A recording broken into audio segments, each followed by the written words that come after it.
So the cottage industry. So we made these widgets, and then I put the botanicals that I learned how to make online. So all the medicinal plants specific to the Chihuahuan desert, I made tinctures and a variety of things.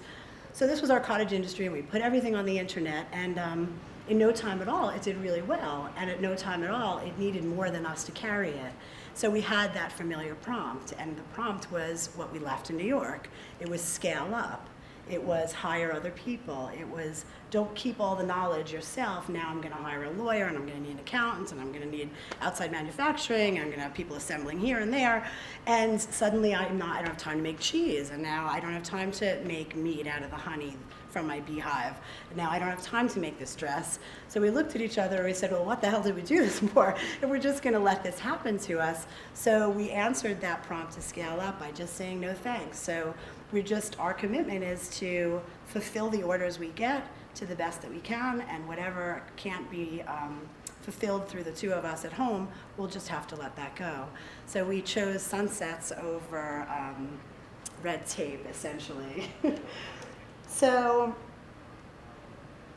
to summarize this portion of the talk, we managed over that 6-7 years to not need 2 six-figure incomes, and to actually, we did a lot of accounting along the way and kept track of things. We reduced our collective total cost of living to $30,000 a year, and we were quite abundant, although not wealthy, and that really didn't matter one bit, and wealth really just had no place in my life at this point. So at this point, I want to switch gears and say, so what? So I'm hardly the first, we're hardly the first to go out and make a go at this. My book's namesake, The Good Life, comes from a title from the Great Depression written by Helen Nearing. And her husband around the Great Depression left New York City to go to Vermont, and they became maple syrup farmers. And they had an experience a lot like ours. And there's Walden by Thoreau and so many others.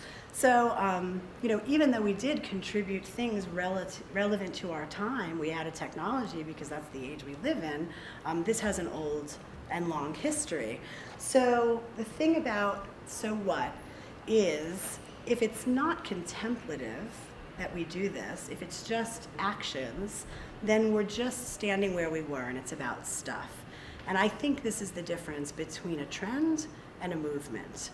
So I'll go a little bit through New Jersey to drive to Florida right now by going back and telling you about a credo that I wrote along the way that I thought was really great, and I still do, but I also see a flaw in it. So the credo is this. No, it's not Krishnamurti. The credo is, when the whole world is for sale, the maker of things is the revolutionary of the age. So you can see how that can be true on a number of levels. When the whole world is for sale, the maker of things is the revolutionary of the age. So here's how it was true for us. So anyone who tries to make anything has to go source materials. And when you go to source materials, you gain knowledge, and inevitably you see that all materials actually start in nature. No one ever dropped anything off from another solar system. So we're now tied to organic matter. We're tied back to nature. Makers of things at all the intersections where they make decisions about how they're going to make something, what material am I going to use, at what cost, in distribution and pollution and whatever, they can make the decision that supports life. So this is in comparison to corporations that are bound by law and a contract to make the decision that's most profitable in spite of its relationship to life. It doesn't matter if it diminishes life. Their contract is profit. A maker is not bound to that contract. A maker can look at materials and look at decisions and look at ways of distribution and just make the choice that supports life. The other reason is makers know that they stand on the shoulders of others. So if you try to make anything, you will immediately realize that there's a history around that idea. You're not going to be the first. Even if you built the first, best, greatest new sailing ship, you didn't figure out how to sew a sail, you didn't create cotton, you didn't figure out how to thatch wood, you can't invent water, and you cannot start a tree from scratch. And makers know this because they have to go through that discovery process. They know that they're connected to everybody else. So when it's time to take credit, makers are more inclined to give credit because they know it's not theirs alone. This is really important when we talk about what economy is there, if not the economy we're in. If there's a gift economy, if there's a commons, this is the stuff it's made out of. So the makers, when the whole world is for sale, the maker of things is the revolutionary of the age. Here's the problem with it. It's about stuff, and it can't just be about stuff. So I'll explain. If it wasn't a contemplative exercise for me, I'd just be good at doing a lot of stuff. So now I could weld, I could do all this stuff. But the most meaningful things that came out of this isn't the stuff. So this is actually a drawing from the book.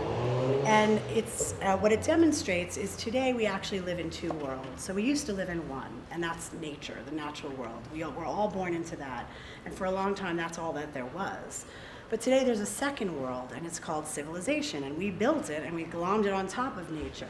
And it matters that there's two worlds. So I'm just gonna go through a few of these thought bubbles, and basically one represents civilization, one color, and the other nature, and I'll read a couple. I'll let you decide which one is which. We are not the same as it. We are living, and it's not. So that would be nature or civilization. Civilization. So of course the opposite, nature is living, it includes us. We live in and make up nature. All activity has to do with the movement of money versus produces everything that exists without exertion. One creates waste and causes pollution and destruction to life, and one produces no waste and is actually the only example we know of a perfect system. One's free. This is one of my favorites. So which one is this? Everything made is a representation of something abstracted from nature. The nature version is nature is presence, always arising, and it's not representation. So that's tremendous, actually, if you think about it. And that's how you know you have a good contemplative question, because you need to think about it for about 10 years, maybe 40. So I'm going to go back to it. Everything made is a representation of something abstracted from nature. So civilization can't make anything new. It can only abstract something that is already in existence. But nature is actually presence. That's the difference. It has life. It's not representation. So another favorite, and then we'll move on, is can be understood, no, I want to read the other one first, requires acculturated knowledge that has to be taught or mimicked, but can never be intuited, and this knowledge is not guaranteed to be safe or helpful. So in civilization, the knowledge we acquire in civilization is acculturated knowledge. You can't figure it out by sitting around thinking or listening, to the universe. It has to be studied and learned because it's not natural. It's actually, anti-natural. But on the flip side, nature can be understood through contemplation. Its knowledge is free and accessible to all. There's an implied equity. And that's why it's called the common sense. So I think I'll leave that there.